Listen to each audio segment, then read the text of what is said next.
I'm Katie Couric, and they're off. The holiday getaway is underway, with heavy traffic on the roads, long lines, and new rules at the airports. And where will your luggage end up? The rising human cost of the war in Iraq, the monthly death toll for civilians, reaches a record high. On this Thanksgiving Eve, a new trend in giving, investing in charities, and demanding the best return. And Muhammad Ali still has a lot of fight in him, and he's using it to knock out illiteracy. This is the CBS Evening News with Katie Couric. Hi, everyone. Americans are on the move tonight over the river and through the woods, in the sky, and on the roads. We're leaving home or heading home to spend Thanksgiving with family and friends. And if that's a tradition, so is this. Traffic backed up for miles on highways heading out of town. Long lines at airports as new security rules get their first big holiday test. AAA estimates more than 38 million of us will travel at least 50 miles this weekend. That includes nearly 5 million traveling by plane. And someone has to keep an eye on it all. Bob Orr is doing that for us tonight in Herndon, Virginia. Hi, Bob. Hi, Katie. Well, we're in the nerve center of the nation's air traffic control system. This is the place where the FAA operations managers keep track of all of the airplanes, keep an eye on the weather, and move traffic around if things get dicey. Why don't you take a look at a big map on the wall behind me? It looks like a sea of red. Trust me, this is not one big blob. These are a series of small red icons, one icon for every airplane now in the air over and around the United States. Right now, about 6,497 airplanes in the air. In all, about 2 million people will travel today, and there have not been very many problems. A few delays earlier today on the West Coast and building problems in the Northeast. Katie? Bob, I know there's some pretty nasty weather here on the East Coast. How is that affecting, or how much trouble is that causing? Well, it's a mess. Let me show it to you. Right over here on the wall also is a big weather map like the weather guys have in their studios. You see a long front from Charlotte all the way up to Boston. Heavy rains, high winds in places, causing a lot of delays. A short time ago, we went out to Reagan National Airport outside of Washington to see how the planes were doing there. And they're getting in and out pretty quickly. The delay's only about 15 minutes, but as you see, there is heavy rain there. There are some winds as well. A tricky day for the pilots, for the passengers, and for the controllers, Katie. It looks pretty nasty. Can they tell, Bob, in real time which airports, which specific airports are experiencing problems or delays? Can you stand one more map? Let's take a look sure. at this one.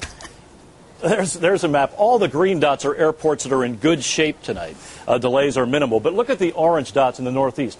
Those are the New York airports, the Philadelphia airports. There are problems there. Now, we're going to click on one of those, the LaGuardia Airport in New York, and you see that the delays there are 2 hours and 10 minutes. 2 hours and 10 minutes. So it's a very difficult day for travelers. And then we'll do it all again on the weekend when we come home. Katie? All right, Bob Orr in Herndon, Virginia. Thank you, Bob. Of course, we all have baggage, but getting it through security has become a real test of patience as the regulations just keep changing. Cynthia Bowers is at Chicago's O'Hare Airport, where many travelers are having their first encounter with the very latest rules. Cynthia? Katie, and that's exactly what makes this Thanksgiving different from last year. All these confusing carry-on rules. They force many of us to just bag it and then check that bag. And that means hundreds of thousands of extra bags being checked at this one airport. So far, things have been moving smoothly, but that doesn't mean the trip has been stress-free. Okay? Don and Anita Edelman checked their bags filled with everything but their baby and a few personal effects. But even so, they're worried they could be carrying contraband. I took the plastic bag with makeup, but there's also makeup loose in my bag. These sweet-faced grandparents just might be the travel industry's worst nightmare, the infrequent flyers. I think it's safe to say that airlines, airports, and the TSA are ready. The question is whether or not the travelers are ready. Ready, that is, with the 411 on 311. Y'all know about 311? That's the TSA's catchy way of reminding passengers of rules restricting them to just 3 ounces of liquids, gels, or aerosols, all stored in a 1-quart Ziploc baggie, 1 baggie per person. It's all meant to speed the inspection process because there's a domino effect. Each minute delay at the front of the line means 4 extra minutes for the folks bringing up the rear. You're going to get it back. You're going to get it back. he got his toy back, but the real question is, will you get your bag back? Just how thankful you are this holiday could come down to whether you walk out of here pulling your suitcase or not. Well, one of the things that we're counting on is that once they arrive there, they don't have to worry about what they're going to wear on Thanksgiving Day. The latest statistics, though, aren't so reassuring. The number of lost and mishandled bags has doubled since last year, and at that rate, 16,000 bags could be in for it at this one airport just this week. Katie. All right, Cynthia Bowers, thank you so much. For the very latest information on any delays at major airports all weekend long, you can go to cbsnews.com and just click on Airport Tracker. Meanwhile, it's the worst kind of news this holiday eve. Another American soldier has been killed in Iraq by a roadside bomb. Civilian casualties are mounting as well. More than 100 were killed today alone. And the UN has just put out a report showing October was the deadliest month for civilians since the war began. From Baghdad, here's Elizabeth Palmer. None of this will come as news to Iraqis, but the UN report confirms that more civilians than ever were killed this fall, and the numbers rising. 3,345 in September, jumping to an all-time high of 3,709 in October. The people who are paying the price are the civilian population. They're being victimized by terrorism. Although collecting accurate statistics in a war zone is impossible, these figures, compiled with the help of the Iraqi health authorities, do give some idea of the overall scale and shape of the violence. 110 children were killed in the past 2 months, and 351 women. Women also, according to this report, are being singled out for abuse by religious extremists. Most of the men murdered have been victims of sectarian crimes, the majority shot and many tortured.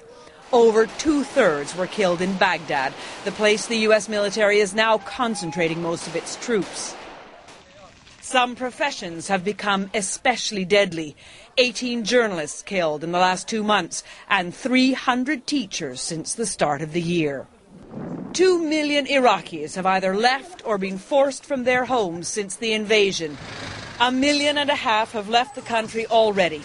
And 100,000 more, lucky or wealthy enough to have passports, are fleeing the country for Syria or Jordan every month. And many of those leaving are the best and the brightest, the very ones Iraq will need most when, in a future that right now looks very distant, the war ends and reconstruction can truly begin. Elizabeth Palmer, CBS News, Baghdad. The White House announced today that President Bush will meet next week with Iraq's Prime Minister in Jordan. Jim Axelrod is at the White House tonight. Jim, what can you tell us about this meeting? Well, essentially, Katie, it's a chance for President Bush to look Prime Minister Maliki in the eyes and explain the new political reality. The Democrats will be taking control of Congress. There will be calls for troop reductions, and it adds up to a new urgency to fix the security situation in Baghdad right now, Katie. I understand, Jim, that Vice President Cheney is also being dispatched to the Middle East. Yeah, he'll be going to Saudi Arabia, leaving Friday for meeting Saturday. Clearly, the administration wants to create an impression, a buzz, if you will, that it's engaged on all fronts, seeking a variety of opinions, especially from the regional partners, as opposed to this go-it-alone strategy. Jim Katie? Axelrod at the White House tonight. Thank you. Whether at home or on the road, the president and his family are protected by the Secret Service, whose agents have a well-deserved reputation for doing their jobs brilliantly.